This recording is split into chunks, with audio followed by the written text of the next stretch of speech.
Now it's for the last part.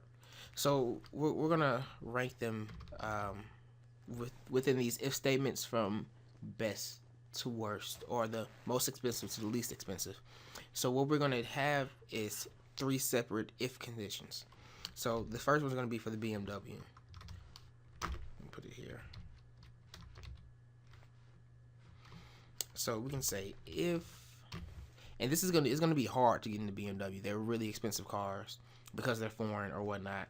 And so we're gonna say, in order to get into the BMW, you must have a down payment.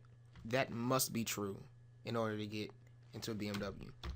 And in order to get into the BMW, you must have a payment amount that is greater than or greater than or equal to $1,500.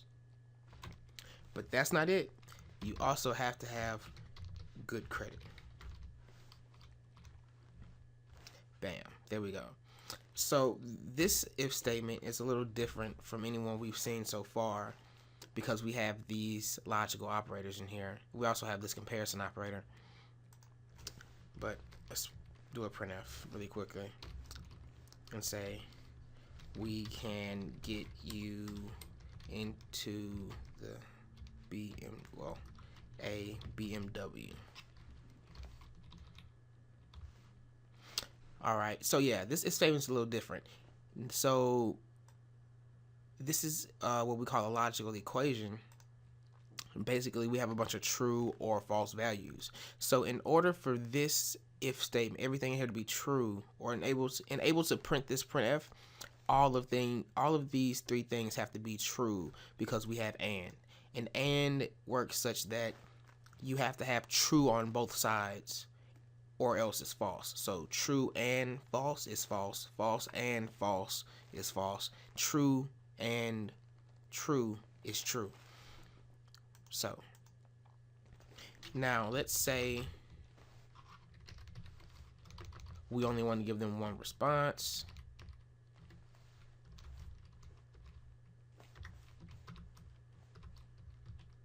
So now we're going to have another if within our else. And this is going to be, okay, so if this is false, then we come down here because this is skipped over because it wasn't true, it's false. And now we're going to see, can we get them into the Volkswagen? And the requirements to get into the Volkswagen, you have to have a down payment, and your payment amount has to be greater than or equal to $1,000, or you must have good credit. It's best to put it like this just so we can see what's going on. Put this in parentheses. Whenever you're using a mathematical equation, it's fine to put parentheses around terms. It doesn't change anything, just the precedence order.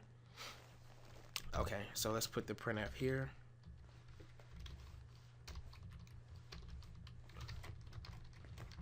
We can get you into a Volkswagen.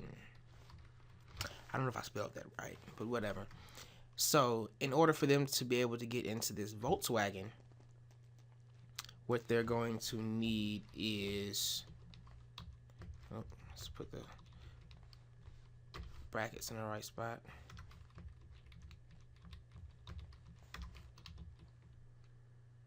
Alright, so in order to get into this Volkswagen, they're going to need to have a down payment, and their payment amount is going to have to be at least $1,000 or greater, or they can simply have good credit. So it's a little bit more lenient than the BMW, because with the BMW you had to have a down payment, the payment amount was higher, and you had to have a good credit. There was no or, it was and. So you need this, this, and this. Here you need this, this, or this. So I think we need, yeah, one more else here. Actually, might need another else as well. And let's do it like this. Now, here's the part with the Kia. So, what are the conditions to get in the Kia? Let's say you have to have a down payment, and the payment amount has to be at least $500. Yeah, let's do it like that. So this is even more convenient because you don't need good credit or let's put or good credit.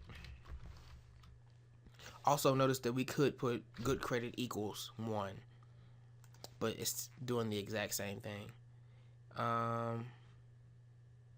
Let's see. Kind of copied and pasted this one earlier. There we go. And then we're gonna have one more else.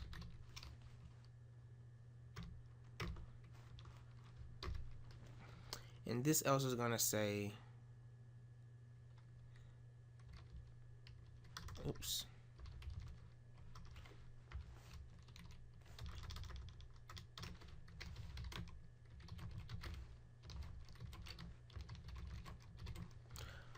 For you, but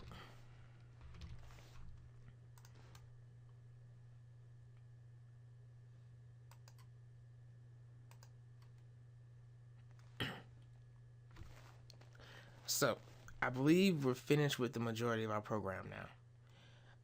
Let's just compile it and I'll explain to you guys what's going on. Unidentified variable. Which variable is it? Good credit. Oh, has good credit. There we go. Has good credit. Let's compile that. Nope. Oh, this needs to be a capital G. Remember to always get your variables right and to type them consistently, or you get lots and lots of errors. Okay,